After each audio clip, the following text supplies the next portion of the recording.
Collar add करते हैं जी। अस्सलाम वालेकुम, वेलकम टू वकील ऑनलाइन। वालेकुम सलाम। मैं इशफाक बात कर रहा हूँ जी कहिए। लाहौर से।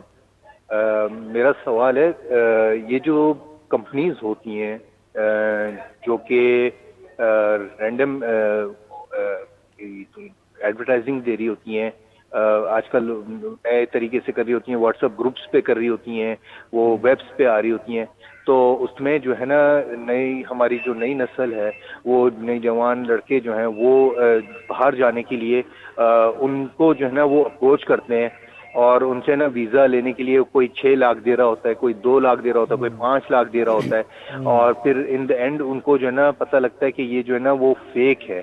तो ये जो वो जब उन्होंने, मेरे एक दोस्त हैं जिन्होंने ये किया था और वो जब वहाँ पर गए थे तो उनको उन्होंने अश्योर किया और उन्होंने एक वकील भी उनको उनके साथ बिठा के उन्होंने उनका ये दिखाया कि ये डॉक्यूमेंट्स लीगल हैं और ये है, और इन द एंड वो जो है ना वो फेक निकला। उनको जो है ना उन्होंने पहले से पैसे वैसे ले लिए और उसके बाद उन्होंने बोला कि भाई आपका वीज़ा नहीं लग रहा, इससे कि कुछ मसले मसाइल आ गए और बेसिकली ये सऊदी बेस्ड कंपनी उन्होंने अपने आप को शो किया था।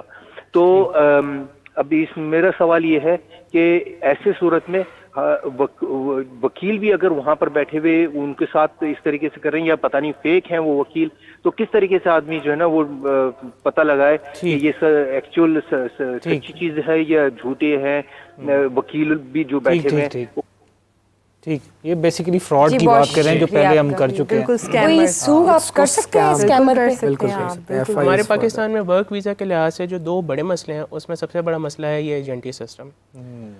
एजेंसीज बनी हुई हैं जगह जगह पे, वहाँ पे एजेंट्स बैठे हैं, उनकी क्वालिफिकेशन मैट्रिक से ज़्यादा नहीं होती, उन्होंने फेक सर्टिफिकेट्स लगाए होते हैं, बंदे वहाँ पे जाते हैं, फेक इंटरव्यूज़ होते हैं।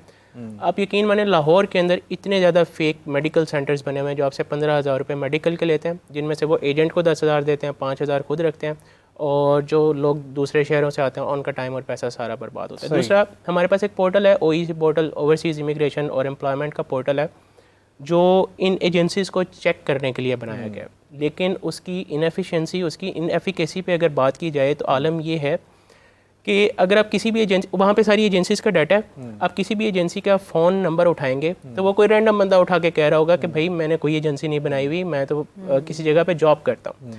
यानी ये हमारी स्टेट के पार्ट के ऊपर एक इनएफिकेसी आ जाती है, इनएफिशिएंसी आ जाती है कि अगर आपने एक पोर्टल बनाया हुआ है इस चीज़ को रेगुलेट करने के लिए, इस चीज़ को मॉनिटर करने के लिए, तो उसको इतना स्ट्रिक्ट होना चाहिए कि ये जो फेक एजेंसीज बैठे हैं, जो ये फेक लोग बैठे हैं, जो ये एडवर्टीजमेंट्स लोगों के साथ सर्कुलेट करते हैं, उनका सफाया हो। यहाँ पर बुहारी साहब आपसे एक सवाल है, अक्सर औकात ऐसा होता है कि कुछ लोग जैसे दुबई जाना चाहते हैं या सऊदीया जाना चाहते हैं वर्क वीज़ा पे, तो वहाँ के लोग, वहाँ पर बैठे हुए लोग आपको कहते हैं कि जी हम आपको यहाँ से वीज़ा निकलवा के देंगे और उसके मद में पैसे लेते हैं, और अगर ऐसी सूरत में आपके साथ फ्रॉड होता है तो फिर आपके पास क्या रेमेडी है? बिल्कुल, देखें बेसिकली वही बात आ गई कि एजेंटी सिस्टम है और पाकिस्तान में इस पे कोई अवेयरनेस नहीं है, स्टेट की तरफ से कोई ऐसे लॉज नहीं है या हैं तो इम्प्लीमेंट नहीं हो रहे कि रोकथाम हम कैसे करें इस चीज़ की।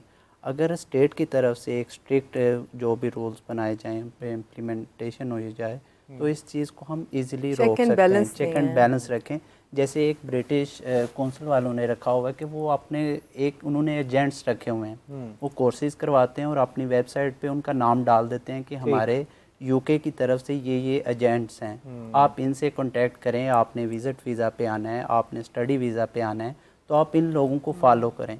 अगर इसी तरह ही एक पाकिस्तान में आप एक लोगों को कोर्स करवाएं, उनका एक वेबसाइट बनाएं, उस पे आप लोगों के नाम दे दें कि ये एजेंट हैं जो स्टेट लेवल पे आके काम कर रहे हैं, जिनको स्टेट ने अलाउ किया, तो ये चीज़ें इस वे से रोकी जा सकती हैं अगर हम ये चीज़ें कर लें। कनाडा एम्बेसी में आपके ऑथराइज जो भी इमिग्रेशन लॉयर हैं उनका प्रोफाइल वहाँ पे एडिट है, आप चेक कर सकते हैं। तो जिस तरह से उन्होंने कहा कि इवन लॉयर भी वहाँ बैठा था, तो अब वो मुझे नहीं पता कि वो जेन्युइन लॉयर था या सिर्फ उसने काला कोट पहन के वो उनको लॉयर, क्योंकि स्कैमर किसी हद तक भी जा सकते हैं। और हमारी अवाम अनफॉर्चुनेटली सिचुएशन की वजह से डेस्परेट है कि वो निकलना चाह रही है, इवन इलीगली ये भी नहीं इवैल्यूएट कर पाते, बहुत ज़्यादा निकल रहा है। तकरीबन हर कंट्री का है इसका, जिस तरह उन्होंने ब्रिटिश काउंसिल का मेंशन किया, ये basically UK agent and counsellors course कराते हैं और उनकी वेबसाइट पे इंडिविजुअली नाम लिखा हुआ है, एग्जैक्टली। ठीक है, इंडिविजुअल बंदे का एजेंसी नेम के साथ। तो it's very easy to find a suitable and a credible person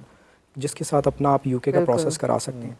for instance Australia की अगर मैं आपको एग्जांपल दूँ तो मारा, ठीक है, और ऑस्ट्रेलिया के ज़्यादातर जो है वो QEAC सर्टिफिकेशंस होती हैं, ठीक है। फॉर इंस्टेंस जिस तरह भी एजुप्राइड ICF accreditation है, आपकी जो कंसल्टिंग कंपनी है, that is ICF accredited. They also cover the whole aspects of every student's Almost QE, everything. right? We are Canada education graduates, QEAC certified counselors, British Council certified counselors. कितनी fees आप charge करते हैं एक बच्चे से, एक student से, अगर उसने बाहर जाना हो? टू बी ऑनेस्ट हमारा यूनिवर्सिटीज़ के साथ भी इस तरह का लिंक होता है। हम लोग बेसिकली पूरे प्रोसेस हम यूनिवर्सिटी के साथ लिंक्ड हैं। हम आप उनके साथ ही अपने मामलात करते हैं? स्टूडेंट के साथ हम लोग Student बहुत से आपको मिनिमल बस वो अमाउंट चार्ज जो चार्जेस होते हैं जो उनके फॉर्म फिलिंग और में वो डॉक्यूमेंटेशन, सारी चीज़ों के ऊपर बहुत हैवी अमाउंट नहीं होती। वैसे फेक स्टेटमेंट्स का बहुत ज़्यादा Concept है। रुझान बढ़ता जा रहा है। अच्छा, ये इसके किस ऊपर हद तक ये थैंक यू, बताएं, आई एम और वो सो वाकई चलता भी ग्लैड है? कि आपने ये मेंशन किया। नहीं, और ठीक ये है? पता है वो वाकई चल भी जाती हैं? बिल्कुल, अब नहीं चलेंगी, मैं आपको बताता हूँ।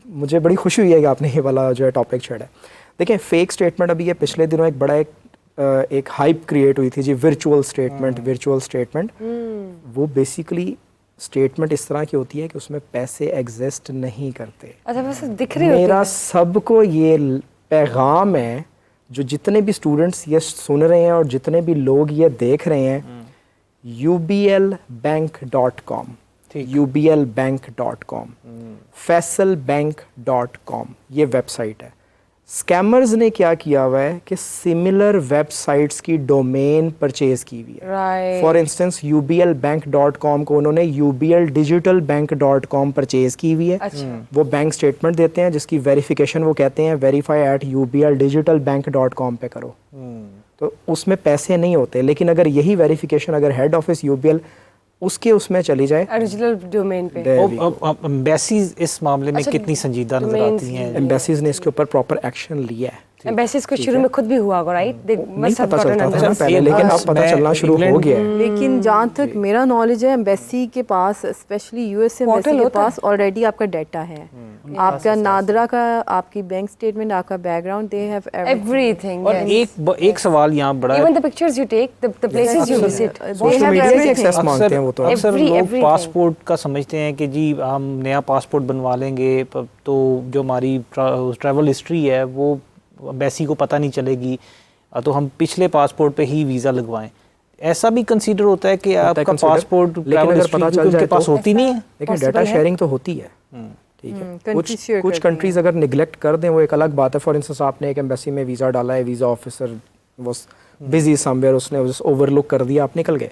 लेकिन अगर खुदा ना खास्ता पकड़े गए तो आप पहले वाले से भी गलत उस पे निकले और दूसरे कंट्री से भी आप बैन हो गए, आपने फिर अगले उसके लिए भी प्रॉब्लम क्रिएट कर दी। पॉइंट ऐड करूंगी, visa is not the end. हमें लगता है कि पासपोर्ट पे वीज़ा आ गया तो everything is fine. Everything is हम fine. एयरपोर्ट पे जाते हैं, again I will give example of US से क्योंकि मेरी एक्सपर्टीज़ है वहाँ पे, तो आपको CBP ऑफिसर आपका सेकंड इंटरव्यू लेते हैं। बिल्कुल, वो आपके ही हैज़ अथॉरिटी कि वो आपके फ़ोन चैट्स में जाए, आपके मैसेजेस पढ़े, वो आपसे किसी टाइम भी आपका फ़ोन मांगेंगे, एंटायर फ़ोन वो आपको देख सकते हैं, कोई उनसे प्राइवेसी। इमिग्रेशन क्रॉस करने से पहले आपको रोक एयरपोर्ट लेते पे। हैं। Yes. इतना ज़बरदस्त ये वाक़या है, ये इनकी एग्जांपल, यूएस से गया विजिट वीज़े पे और व्हाट्सएप पे स्टेटस लगाया हुआ था गुड बाय पाकिस्तान फॉरएवर।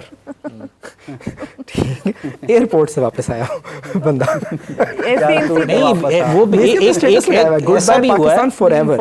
एक ऐसा भी हुआ है, बहुत थोड़े दिन पहले सोशल मीडिया पे दिखा रहे थे कि 9 दोस्तों ने मिलकर मतलब अप्लाई किया वीज़ा अमेरिका का, एक का लग गया, बाकी सबका नहीं लगा, तो उस जो बाकी 8 थे उन्होंने एम्बेसी को बताया कि ये इसके फेक डॉक्यूमेंट्स हैं, तो उसको अमेरिका एयरपोर्ट से वापस भेज दिया गया। बल्कि मेरे पास भी इनकी वाकई से मुझे, मेरे पास एक बंदा आया कि उसको 5 साल का बैन भी लग गया। मैडम बस मैंने सामान जो है काफ़ी ज़्यादा लगेज रखा हुआ था, तो उन्होंने जब खोला तो उन्होंने कहा आप आए तो 2 महीने के लिए, सर्दियों की जैकेट्स भी आप लेके आए हैं।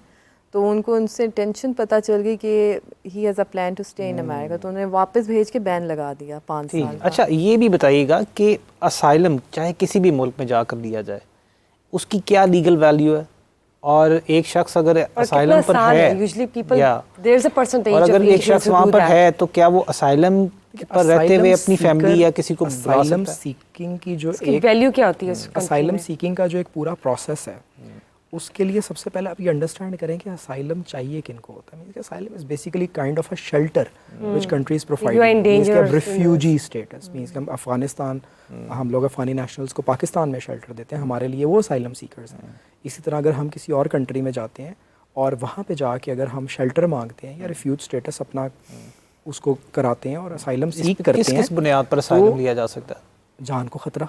अगर आपकी फर्जी और ये सबसे पॉसिबल ज़्यादा, है, ये feasible है? मोस्टली केसेस में फिजिबल तो है, बस आपने जाकर ये कहना है कि मुझे मेरे मुल्क में खतरा है तो आप प्लीज मुझे यहाँ पर बहुत शेल्टर कम होता है। पहले बहुत इजी था हाँ कि जी, अब असाइलम तो में बहुत आपने strict कर कहा कि दिया। हम पे FIR है तो हमें आपसे 80 पनाह दे दी जाए, लेकिन इसे लोगों ने इतना इसे भी फ्रॉड बना लिया Exploit कि किया। इंडिया में आपको- मोस्टली था कि जी मुझे बीजेपी ने मुक्का मारा है तो उस पे मुझे दे दे, मुझे जान को खतरा है, वो मजाक। अब जो अमेरिका ने इस पे ये किया है कि जो असाइलम आप ले रहे हैं, उन्होंने कहा कि ये मैक्सिको में रहेंगे जो भी हम देंगे इनको। ठीक, ठीक, ठीक, और तो इस पे स्ट्रिक्ट नेट स्टेट भी मैं की थोड़ा तरफ सा से ऐड आ करूँगी रही है। क्योंकि मेरी स्पेशलाइजेशन असाइलम ही है, अमेरिकन असाइलम मैं पर्सनली हैंडल जी जी प्लीज़। तो जैसे कि बिलाल साहब ने ऐड किया कि पहले जो भी मैक्सिको से आता था, पहले तो उनको कुछ ऐसा डिटेंशन सेंटर में, ये इलीगल लोगों की बात है, उनको बॉन्ड दे के छोड़ के उनसे एक स्टोरी वो बताते थे कि जो ग्राउंड्स हैं वो फियर ऑफ परसिक्यूशन है, किस पे रिलीजन बेस पे, पॉलिटिकल बेस में, आप किसी सोशल क्लास में से हैं। ठीक ठीक। असाइलम कल्चर अमेरिका में अनफॉर्चुनेटली बहुत पॉपुलर होता जा रहा है क्योंकि टाइम टेकिंग प्रोसेस है, लेकिन America is very lenient as compare to other countries. आप एफिडेविट्स जमा कराएं, आप डॉक्यूमेंटेशन, आपकी पर्सनल स्टेटमेंट, अगर पाकिस्तान से मोस्टली क्या होता है कि या पॉलिटिकल या फिर रिलीजन बेस पे काफ़ी पॉपुलर है, कन्वर्जन अगर आपकी हो, कन्वर्जन है, तो या उस पे फिर भी आप कोई एग्जांपल है आपके पास कोई जो आप रिलेट भी कर सके? किस तरह की? किसी ने असाइलम के लिए अप्लाई किया हो? जी बिल्कुल, LGBTQ का एक स्टांस है, बहुत कंसेप्ट। हाँ जी, एथियस्ट का कि मैं एथियस्ट हूँ, या फिर मैं जो हूँ मैंने ब्लस्मी कर दी है या मेरे ऊपर झूठा इल्ज़ाम लग मेरे गया पर है, झूठा इल्ज़ाम, तो ये ग्राउंड्स पे आपको वहाँ पे असाइलम मिल जाता है। और वहाँ पे ये है कि आपकी पर्सनल स्टेटमेंट होनी चाहिए, आपकी लेकिन जितनी डॉक्यूमेंटेशन। देर तक आप असाइलम पर होते हैं, आपका वहाँ का लीगल स्टेटस क्या है? आपको जो है वो अमेरिका का बाकी आपको गाइड कर सकते हैं। अमेरिका में ये है कि आपको 6 मंथ्स के अंदर वर्क परमिट मिल जाता है और आपको सोशल सिक्योरिटी कार्ड जो कि CNIC काइंड है, जब तक आपका असाइलम पेंडिंग है वहाँ पे आप काम कर सकते हैं। आप अलाउ है कि विद इन अमेरिका मूव कर सकते हैं, outside of America. But after वो ग्रीन कार्ड की तरफ कैसे जाता है? ग्रीन कार्ड वंस आपका असाइलम अप्रूव हो जाता है तो फिर विद इन 1 ईयर आप ग्रीन कार्ड अप्लाई कर सकते हैं। और यही यूके में भी ऐसे ही अप्लाई होता है? यूके में लेकिन I think different this is factors हैं। Not UK is very time this is taking. Not a good ठीक, आइडिया, ठीक, राइट? ठीक, ठीक। But To apply this for is for asylum. People if you are genuine, लेकिन most of the time They are exploiting it, right? they are not. Nah, this is not a reasonable thing to लेकिन seek it for is for asylum and people- dent your लेकिन बहुत own ज़्यादा country's रुझान image. है, never want लोग to come बहुत back to ज़्यादा their country. Dent your own कि country's आप image. आप देखिए ना, जब तक आप असाइलम अप्लाई कर रहे हैं और जब तक आपका स्टेटस चेंज नहीं होता, मींस कि वो change of circumstances, change of status नहीं होता, आप अपने मुल्क में वापस नहीं आ सकते बिल्कुल। Yes.